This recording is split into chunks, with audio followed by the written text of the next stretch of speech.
Suamiku dijebak janda hingga ia terpaksa mengakui anak yang dikandung janda itu. Assalamualaikum sahabat Bunda. Semoga Allah selalu memberikan kesehatan dan kebahagiaan untuk kita semua. Buat sahabat Bunda yang sudah subscribe, semoga rezekinya dilancarkan ya. Amin ya robbal alamin.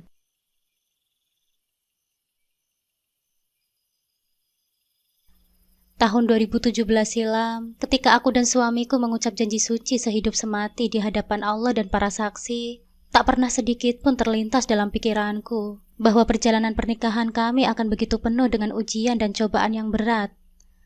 Di awal kehidupan rumah tangga kami dibalut oleh cinta yang tulus.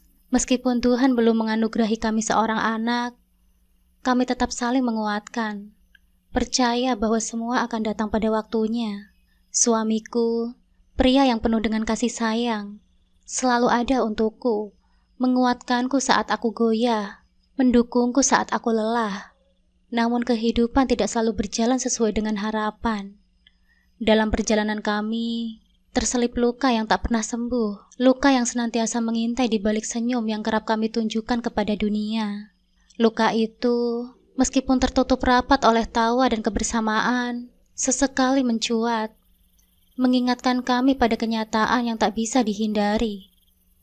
Ini adalah kisah nyataku, kisah seorang istri yang terluka, namun terus mencoba bangkit dari keterpurukan. Di tengah segala kebahagiaan yang terlihat, aku menyimpan sebuah rahasia yang telah lama membebani hatiku. Sebuah rahasia yang hanya Tuhan dan diriku yang mengetahuinya. Meskipun begitu, aku terus berjuang, berharap suatu hari nanti luka ini akan sembuh dan senyum yang kuperlihatkan tak lagi sekedar topeng belaka. Oh ya, sebelumnya sebut saja namaku Laras. Tahun 2017 adalah tahun yang penuh kebahagiaan bagi kami. Pernikahan kami berjalan dengan lancar, meski tanpa sorotan kamera dan pesta yang mewah. Cinta kami adalah hal yang paling berharga. Aku sangat bahagia. Aku ingat bagaimana suamiku, Raka, seorang pria yang sangat peduli, berjanji untuk selalu ada di sisiku, baik dalam suka maupun duka. Kami tinggal di sebuah rumah kecil yang hangat, tidak jauh dari pusat kota. Rumah itu bukanlah rumah yang megah dengan segala fasilitas yang mewah. Namun bagi kami, rumah itu adalah surga kecil yang penuh dengan cinta dan kehangatan. Suamiku selalu menyempatkan waktu untuk menata taman kecil di depan rumah, menanam bunga-bunga yang selalu mekar indah di pagi hari. Pagi-pagi di rumah kami selalu dimulai dengan ritme yang sama. Setelah azan subuh berkumandang, kami bangun dan melaksanakan sholat berjamaah, memohon doa kepada Allah agar selalu diberikan keberkahan dalam hidup ini. Suamiku Raka lalu bersiap-siap untuk berangkat bekerja. Dia selalu menyiapkan diri untuk mencium keningku sebelum berangkat. Sebuah ritual kecil yang selalu membuatku merasa dicintai dan dihargai. Aku biasanya menyiapkan sarapan sederhana, nasi goreng.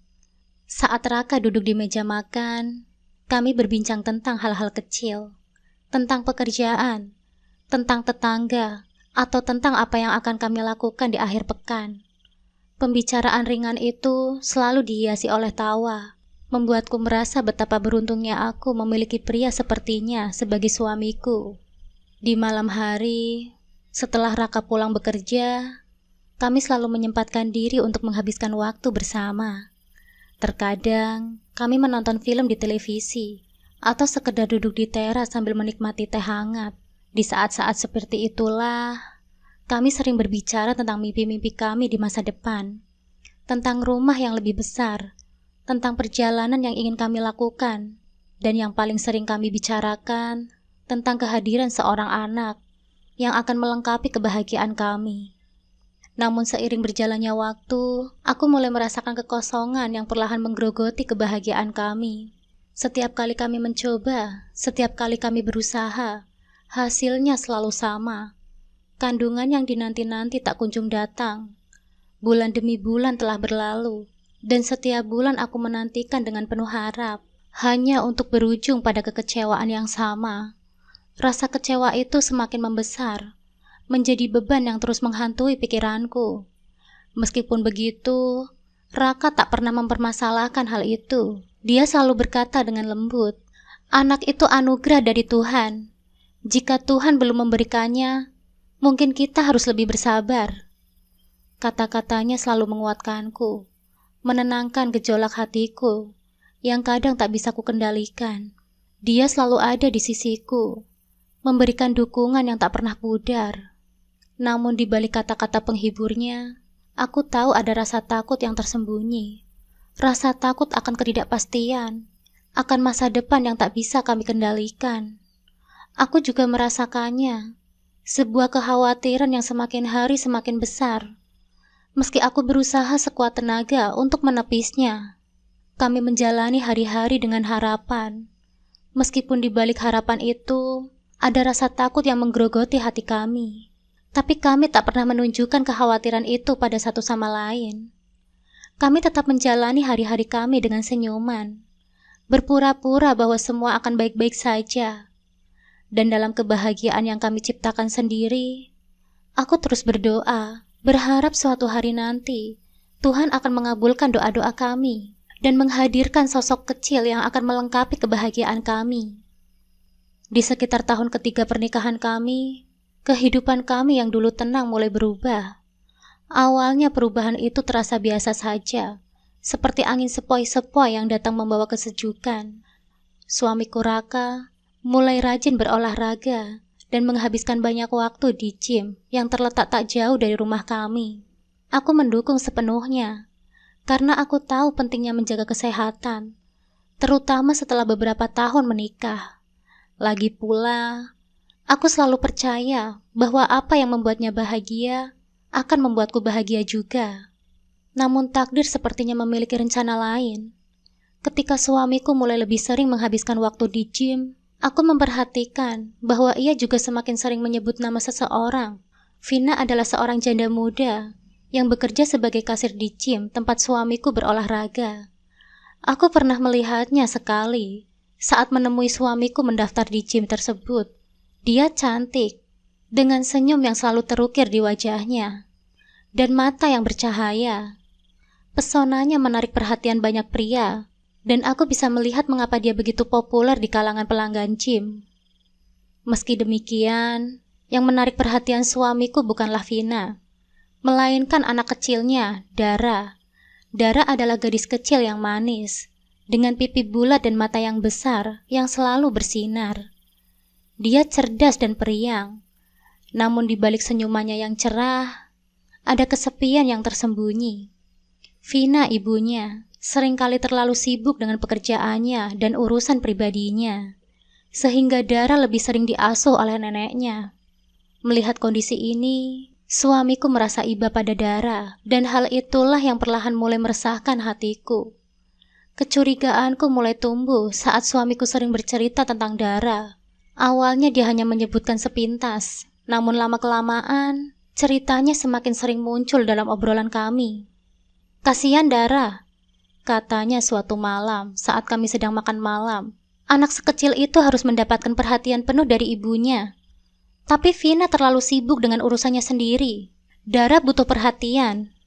Setiap kali Raka mengunjungi rumah temannya, Rusli, yang kebetulan dekat dengan tempat tinggal Vina, dia selalu membawa oleh-oleh untuk Dara. Mainan kecil, buku cerita, atau sekotak kue kesukaan anak-anak. Aku tahu suamiku adalah orang yang baik, perhatian, dan penuh kasih sayang. Tapi semakin sering dia bercerita tentang Dara, semakin besar pula firasat buruk yang menggelayuti pikiranku. Meskipun aku mencoba menepisnya, perasaan itu tak bisa kuabaikan begitu saja. Aku mulai bertanya-tanya, apakah perasaan suamiku terhadap Dara murni hanya rasa kasihan seorang ayah yang belum memiliki anak, atau ada sesuatu yang lebih dari itu? Setiap kali aku melihat suamiku bermain dengan Dara di depan gym saat aku kebetulan lewat, ada rasa cemburu yang perlahan merayapi hatiku. Meski aku tahu rasa cemburu itu mungkin tak beralasan, aku mencoba untuk tetap berpikir positif, meyakinkan diriku bahwa suamiku hanya berusaha mengisi kekosongan yang kami rasakan karena belum dikaruniai anak. Namun setiap kali aku mencoba meyakinkan diriku, ada sesuatu yang mengganjal. Vina bukanlah tipe wanita yang bisa diabaikan begitu saja. Cantik, mandiri, dan penuh percaya diri. Dia adalah sosok yang berlawanan dengan diriku, yang lebih suka menjalani hidup dengan tenang di rumah. Meskipun aku tahu suamiku mencintaiku, aku tidak bisa menepis kekhawatiran yang muncul setiap kali dia menyebut nama Vina dan Dara dalam obrolan kami. Hubungan suamiku dengan Dara semakin erat. Dia bahkan pernah mengajak Dara untuk bermain di taman dekat rumah kami tanpa sepengetahuanku. Ketika aku mengetahuinya, aku merasa marah dan terluka. Mengapa dia tidak memberitahuku sebelumnya? Bukankah aku istrinya? Apakah dia mulai merasa bahwa Dara adalah anak yang seharusnya kami miliki? Pikiran-pikiran itu berputar di kepalaku, mengacaukan perasaanku. Aku tahu suamiku hanya berniat baik, tapi aku tak bisa menahan firasat buruk yang terus tumbuh. Semakin dekat Raka dengan Dara, semakin besar kekhawatiranku bahwa ada sesuatu yang mungkin lebih dari sekedar rasa kasihan.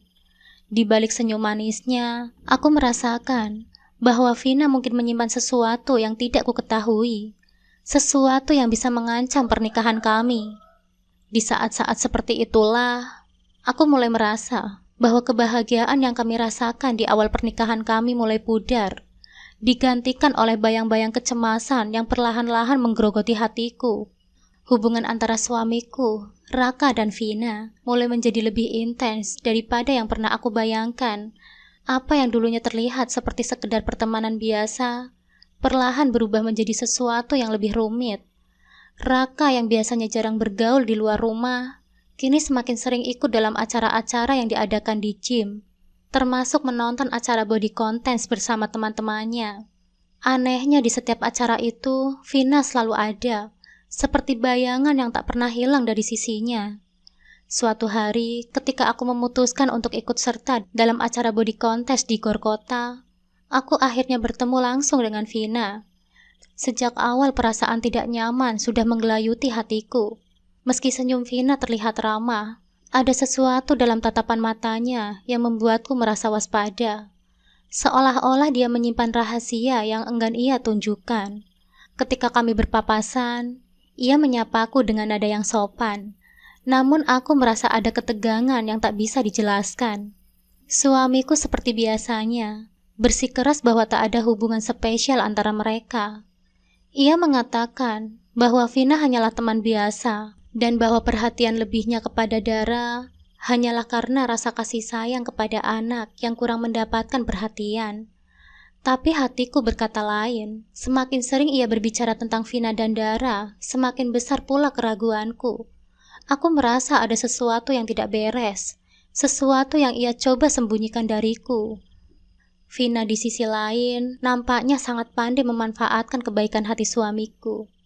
Dia tahu betul bagaimana caranya menarik simpati Raka, terutama melalui Dara. Tak jarang dia meminta Raka untuk menemani Dara berjalan-jalan. Alasan yang seharusnya sederhana, namun terasa semakin mencurigakan. Pada awalnya, aku tidak terlalu mempermasalahkannya. Berpikir bahwa suamiku hanya mencoba membantu. Namun semakin lama, semakin sering permintaan itu datang. Dan aku mulai merasa bahwa Vina memiliki agenda lain. Suatu sore, Vina menelpon suamiku. Dia meminta Raka untuk menemaninya berjalan-jalan dengan alasan ingin curhat tentang pacarnya yang baru saja putus dengannya. Raka dengan sifatnya yang selalu ingin membantu, setuju tanpa banyak pikir panjang. Mereka berdua pergi ke sebuah kafe yang biasa mereka kunjungi bersama dengan teman-temannya. Di kafe itu, suasana hangat dan nyaman. Dengan musik lembut yang mengalun pelan, namun ada ketegangan yang tak kasat mata antara mereka.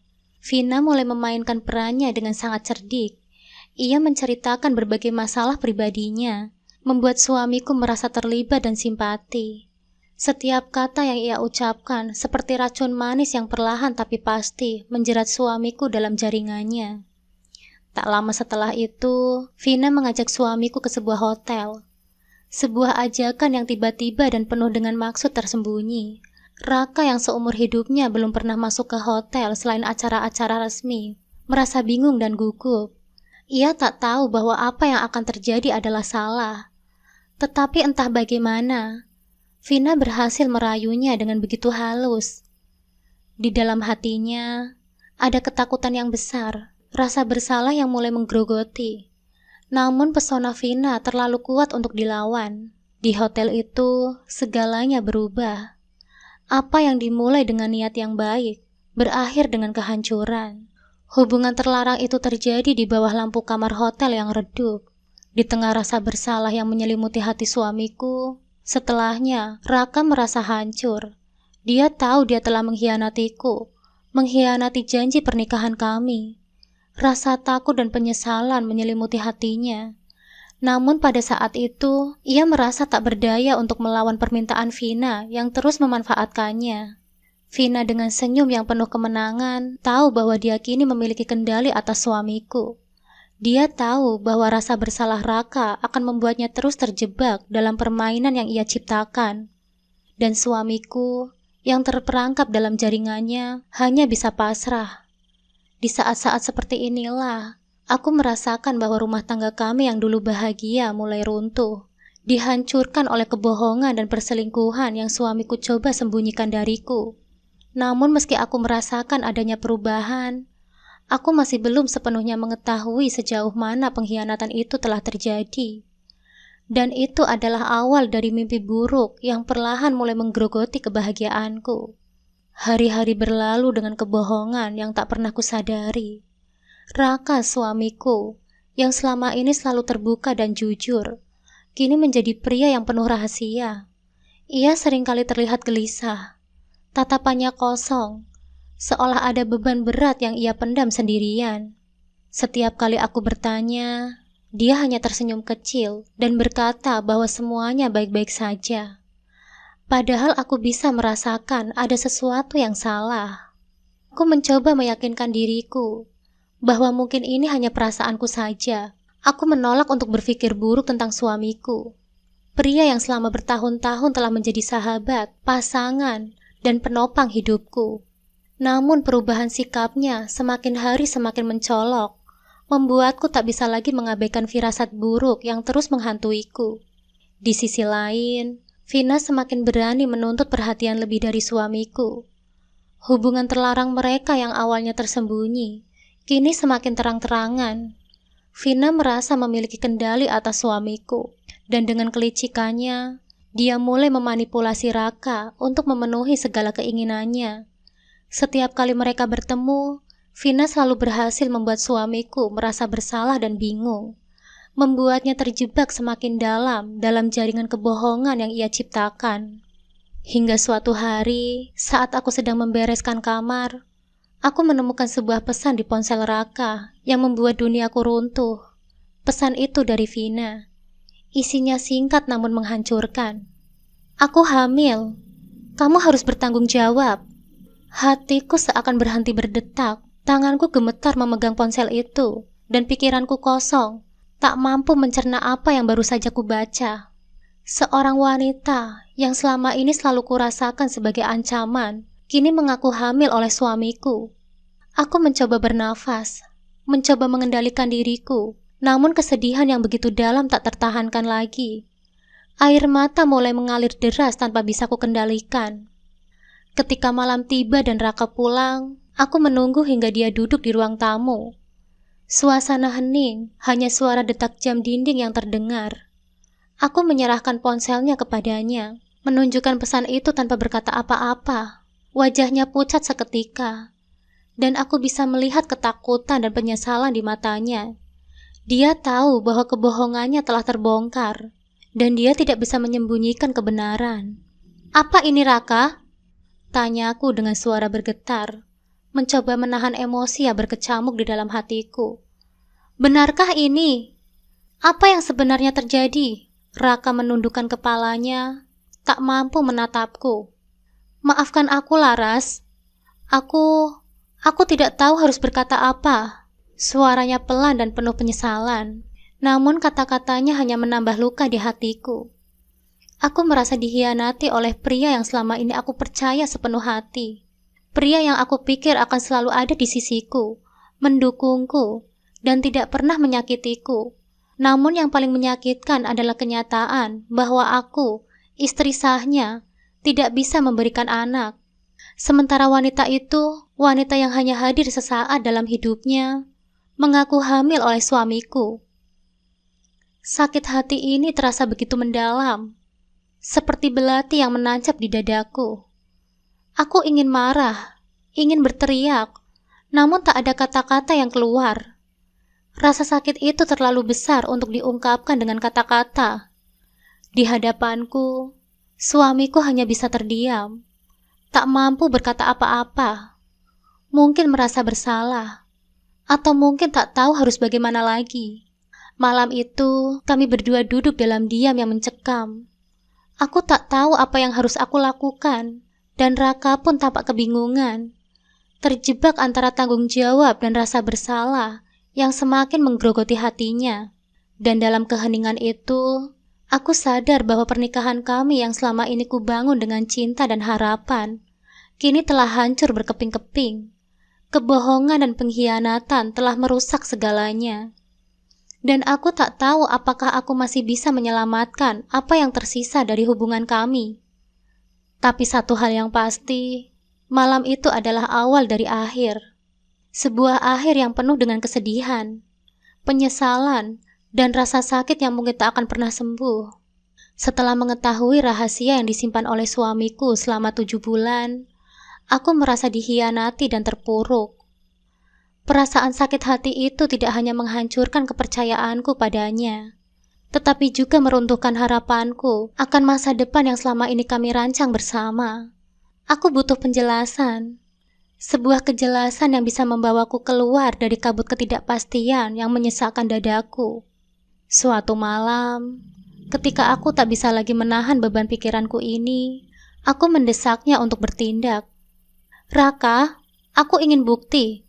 Aku ingin tahu apakah anak yang ada di kandungan Vina benar-benar anakmu. Jika memang bukan anakmu, aku bersedia merawatnya. Tapi aku tidak bisa hidup dengan kebohongan ini, kataku dengan tegas, menatap matanya yang terlihat lelah dan penuh penyesalan. Raka menghela nafas panjang. Aku bisa melihat betapa berat beban yang ia pikul. Ia tahu bahwa kebohongan ini telah merusak kepercayaan di antara kami. Dan hanya ada satu cara untuk memperbaikinya, dengan menghadapi kebenaran seberapapun pahitnya.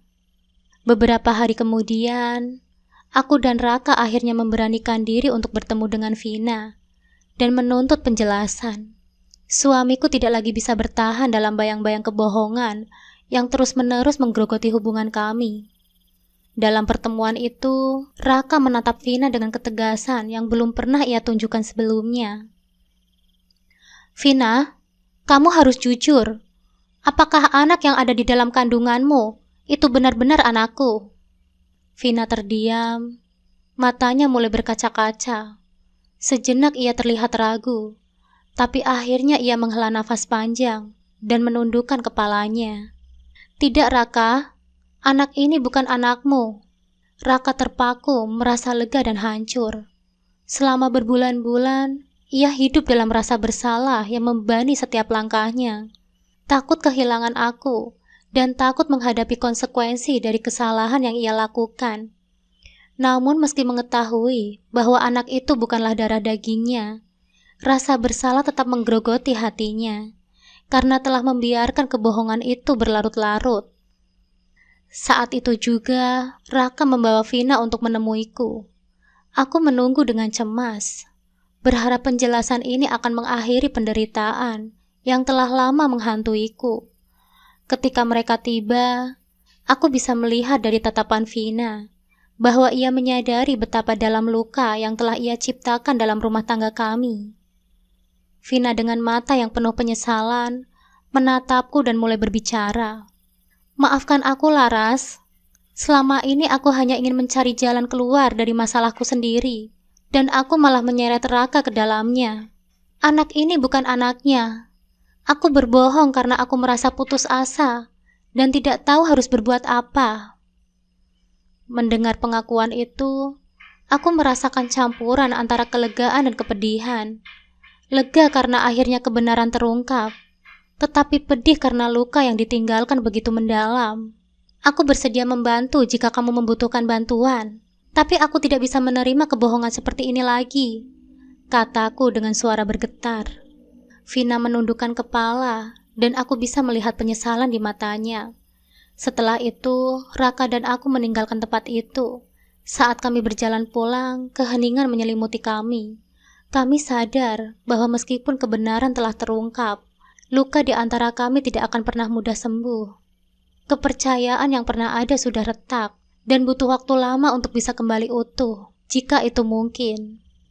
Di dalam hati, aku tahu bahwa perjalanan kami sebagai pasangan tidak akan pernah sama lagi. Raka telah menjelaskan semuanya, tapi penjelasan itu tidak serta-merta menyembuhkan luka yang ada. Namun kami berdua tahu bahwa langkah pertama menuju penyembuhan adalah dengan menghadapi kenyataan, bukan lari dari masalah. Dan disinilah kami sekarang, mencoba merangkai kembali kepingan-kepingan yang berserakan, berharap bahwa di akhir perjalanan ini, kami bisa menemukan jalan untuk memperbaiki apa yang telah rusak. Setelah pengakuan Vina yang mengungkapkan kebenaran tentang kehamilannya, aku tahu ada satu hal yang harus aku lakukan. Meskipun bayi dalam kandungannya bukanlah darah daging suamiku, aku tidak bisa mengabaikan tanggung jawab moral yang kini ada di hadapanku. Bayi itu tidak bersalah dalam segala kebohongan dan pengkhianatan yang telah terjadi. Dia berhak mendapatkan kesempatan untuk dilahirkan dan dibesarkan dengan cinta. Aku memutuskan untuk merawat bayi itu. Sejak hari pertama, aku mengambil alih semua kebutuhan Vina.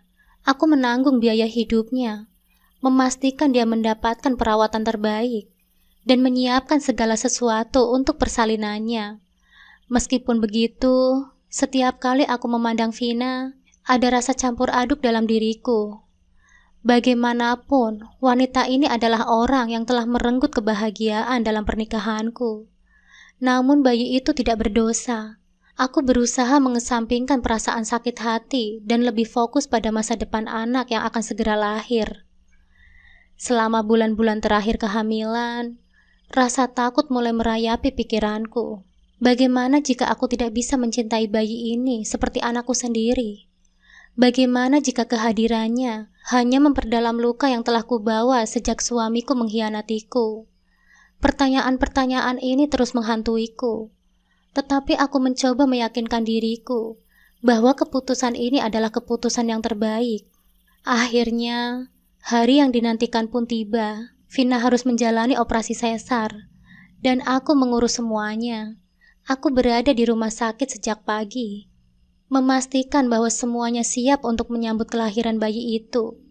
Suamiku Raka, meski turut merasa cemas, memilih untuk tidak ikut ke rumah sakit.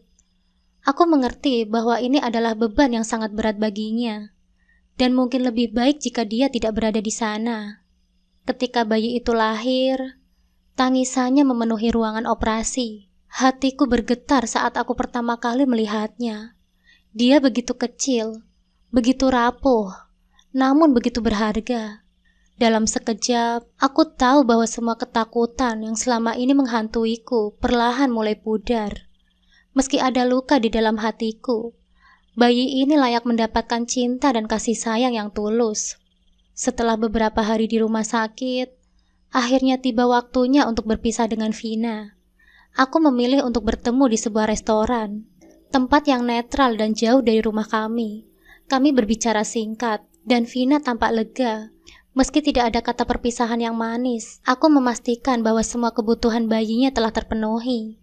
Aku memberinya amplop berisi uang, sebagai bentuk tanggung jawabku hingga dia bisa mandiri. Ketika kami akhirnya berpisah, aku memandang bayi itu yang sekarang ada di dalam pelukanku. Aku tahu ini bukanlah akhir dari perjalanan kami. Justru ini adalah awal dari babak baru yang penuh dengan tantangan. Aku pulang ke rumah dengan bayi itu, bertekad untuk merawatnya dengan sebaik mungkin. Meskipun hatiku masih terluka, aku berusaha menyayanginya sepenuh hatiku, karena dia sekarang adalah bagian dari hidupku. Hari-hari berikutnya, aku belajar untuk mencintai bayi itu. Setiap kali dia tersenyum atau tertawa, ada rasa hangat yang mengalir di hatiku, seolah-olah dia sedang menyembuhkan luka yang ada. Suamiku meskipun awalnya canggung, perlahan mulai menerima kehadiran bayi itu di rumah kami. Kami tahu bahwa perjalanan ini tidak akan mudah, tetapi bersama-sama kami berusaha untuk menemukan kebahagiaan baru dalam keluarga kecil kami yang telah berubah. Meskipun bayi itu kini menjadi bagian dari hidupku, perasaan yang aku alami setiap hari jauh dari kata damai. Aku berusaha memberikan yang terbaik untuknya, membesarkannya dengan sepenuh hati, membesarkannya dengan penuh cinta dan perhatian. Namun setiap kali aku memandang wajah kecilnya, rasa sakit hati yang mendalam dan luka emosional tak bisa sepenuhnya hilang. Bayi ini menjadi pengingat terus-menerus akan pengkhianatan yang telah mengubah hidupku. Sementara itu suamiku Raka juga berjuang keras dengan depresinya. Setiap hari aku melihat bagaimana wajahnya semakin kusut, bagaimana senyum yang dulu sering menghiasi bibirnya kini jarang terlihat. Kesalahan yang dibuatnya membuatnya merasa seperti orang yang hilang, terjebak dalam rasa bersalah dan penyesalan yang mendalam. Aku ingin mendukungnya, tetapi sulit bagiku untuk sepenuhnya memaafkan atau melupakan apa yang telah terjadi. Bahkan ketika dia berusaha untuk lebih dekat dengan bayi kami, ada rasa canggung yang mengapung di udara, memisahkan kami dari kehidupan normal yang kami impikan. Suatu malam, ketika kami duduk berdua di ruang tamu setelah bayi kami tidur, Raka akhirnya membuka diri. Suaranya penuh dengan kesedihan, mengungkapkan betapa bodohnya dia merasa ditipu dan dimanfaatkan. Aku menatapnya, merasa ada kepedihan di dalam suaranya, tetapi sekaligus rasa marah yang membara di dalam hatiku. Aku tahu dia merasa bersalah, tapi sakit hati ini, rasa pengkhianatan ini, tidak bisa hilang dengan mudah. Setiap kali aku melihat bayi kami, aku mengingat semua yang telah terjadi. Aku mencintai anak ini, tetapi luka yang kau buat terlalu dalam untuk sekedar dilupakan. Malam itu, kami duduk dalam diam, masing-masing terjebak dalam pikiran dan perasaan kami sendiri. Aku tahu bahwa untuk maju kami perlu menghadapi luka-luka ini dengan cara yang sehat. Raka perlu mengatasi rasa bersalah dan penyesalannya, sementara aku harus berusaha mengatasi perasaan marah dan terluka yang masih menganga di hati dan pikiranku. Hari-hari berlalu, dan kami mencoba membangun kembali hubungan kami.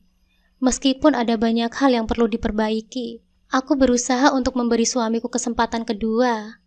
Tetapi prosesnya tidak akan mudah.